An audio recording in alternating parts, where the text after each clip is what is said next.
you're Xavier Thomas, like, take advantage of Josh Sweat not being there. If you're Walter Nolen and Darius Robinson, take advantage of, some of these premier free agents like Dalvin Tomlinson, Calais Campbell being absent, right?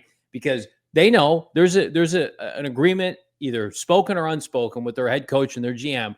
We'll see you guys ready to rock and roll at, training camp. Arizona Cardinals top pick Walter Nolen not participating in drills, and a trio of absences as Cardinals open up phase 2 of OTAs as they prepare for a 2025 season. Bo Brock, Johnny Venerable, PHNX Cardinals.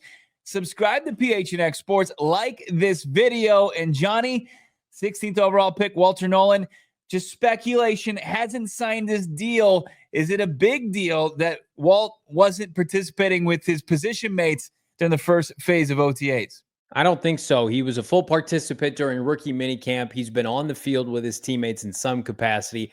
I think you can write this off as still trying to get a deal done with, by the way, one of the many first-round picks not signed yet. This is not Shamar Stewart, who's holding court in his locker and making it a big deal, making it a significant holdout.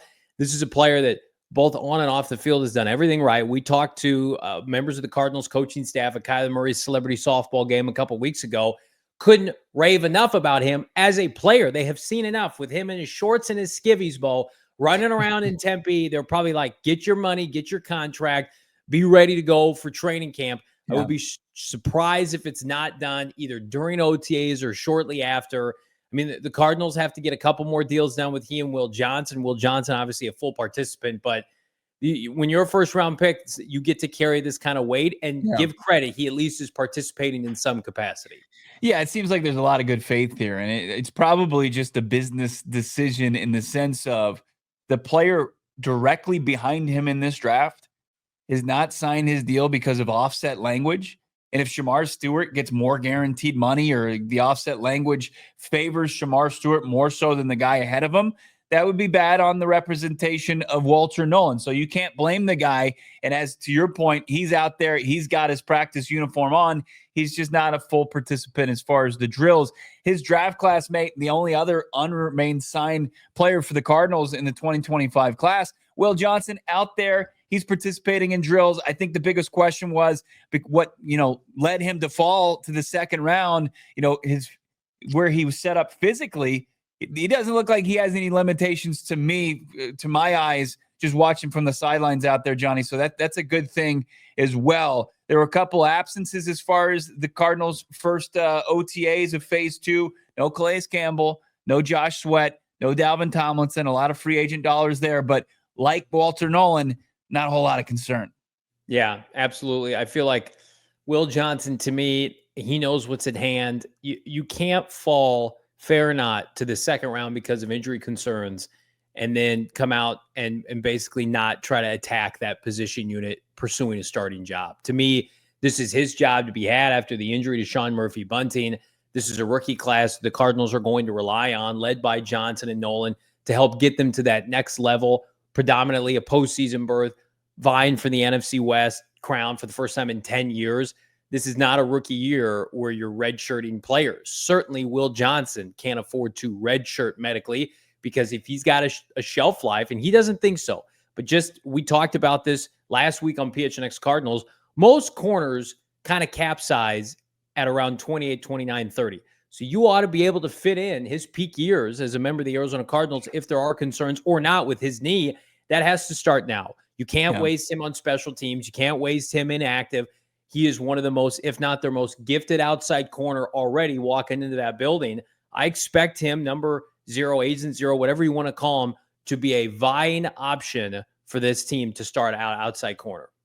Yeah, when you look at the top 3 picks, I think, for the Arizona Cardinals, from Walter Nolen III, Will Johnson, Jordan Birch, those guys have a very realistic chance to start and also have the ability to crack a rotation in some sense. So if you look at those guys in their respective position groups that they're joining, I think that those guys are going to get a very great opportunity where everybody else is going to have to earn it. Cody Simon, your 4th round pick, Denzel Burke, your 5th round pick, Hayden Connor, your 6th round pick as a interior offensive lineman, got to work to make the team. And then, of course, Keaton Crawford, kind of a special teamer out of Nevada. But there's your draft class there. Calais Campbell, 38 years old, going on 39, 18 season in the league. no issue there. Great rapport already heard from Darius Robinson, the youngsters on this team. Calais has been around the facility as he makes his move back to the Valley. Josh Sweat, familiarity with Nick Rawls and Jonathan Gannon, so there's no rush to get him back into the system. Then Dalvin Tomlinson, 32 years old. He's a vet. He's been around the block. And Jonathan Gannon said before the practice that he's had great communication with each and every one of the people that were expected to be, excused absences as far as voluntary OTAs. Now, what stood out, Johnny? I mean, we've been talking about it a lot. Marvin Harrison Jr. bulked up, looking great, but you can add to a long line of Marv looking big and poised for a big second season. Also, his first-round draft classmate, Darius Robinson, looks like the Incredible Hulk out there. He's poised to have a big year. And then listening to James Conner talk about the steps and strides that Trey Benson has made, the running back position, got to be excited about those guys. Yeah, absolutely. The Cardinals, we talked about it on the show, don't have enough reps to go around with the depth of this team come August and into September. So if you're Xavier Thomas, take advantage of Josh Sweat not being there. If you're Walter Nolen and Darius Robinson, take advantage of, some of these premier free agents like Dalvin Tomlinson, Calais Campbell being absent, right? Because they know there's an agreement, either spoken or unspoken, with their head coach and their GM. We'll see you guys ready to rock and roll at, training camp. When you're over 30, Kelvin Beachum, Calais Campbell, two of the oldest players in the NFL, Dalvin Tomlinson, a lot of mileage on his body, and Josh Sweat, who's played deep into the postseason 2 of the last 3 years in Philadelphia. It's like the Cardinals don't need those players to be great and camp superhero guys right now. They need those players to help them get them over the hump this fall. Now is the time. If you're Elijah Simmons, undrafted nose tackle out of Tennessee, looked fantastic, by all accounts. Get him some reps up front. Give, some of these developmental tackles, the kid that they got undrafted, the right tackle from Ohio State, throw him out there with the absence of both Jonah Williams right now, who's coming back from injury, and Kelvin Beachum.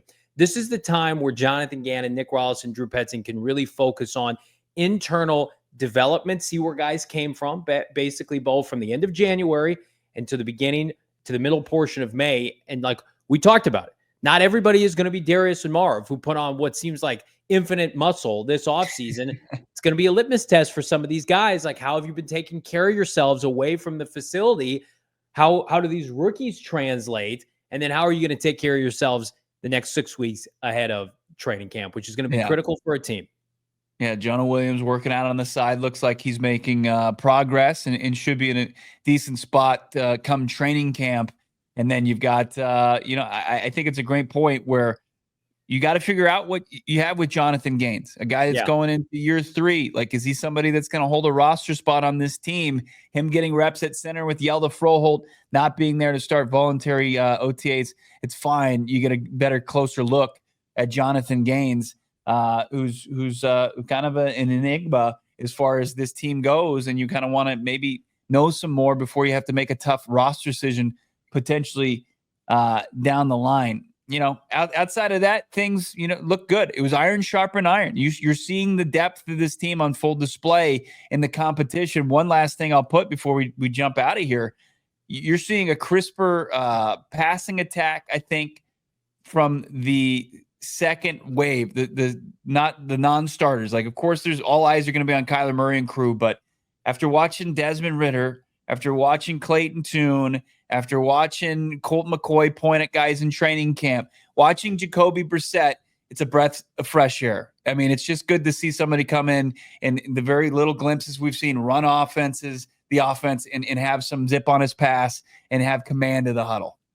Unequivocally, the best offensive signing this offseason. And I know it's a short measuring stick, but it's a guy who started a ton of games, still roughly right around 30 years old. Toolsy was a top draft pick once upon a time in the first couple of rounds for New England, developed by, a bunch of people who have ties for the Arizona Cardinals. Petzing's been with him prior to his time in Arizona. So, I mean, it made all the sense in the world. I'm excited to watch him, operate in the preseason, maybe with guys even like Greg Dortch and Zay Jones, guys like Tip Ryman and Higgy Bear at tight end. Give those guys opportunities to shine because, the starting lineup for this team is going to be tough to crack, I should say. And Jacoby Brissett gives them an opportunity. If Kyler Murray, dare I say, goes down after playing 17 games last year. Like, you feel so comfortable with him in the lineup, efficient, can come in and be a grown-up and not have the steep drop-off mentally and physically. They have not been able to find that. Like, Colt McCoy, super high level, body was falling apart. Clayton Tune's got all the tools, can't catch up with the accuracy and missing on so many key points that the Cardinals just can't adapt to. With a team like this, you can't have your season go off the rails with the depth and the roster construction you've done with Kyler Murray getting injured for a game or two. You can't punt away or give away games, and Jacoby Brissett keeps you very, very competitive if that were to happen. 3 practices down this week, 3 more next week, 9 in total for the Arizona Cardinals before going on break, before training camp. You concerned about the absences? Drop a comment. Obviously, what are you excited about? Also, what are you excited about as far as Cardinals before they get to camp at the end of July? Drop a comment, leave a like, subscribe to PHNX Sports here on YouTube.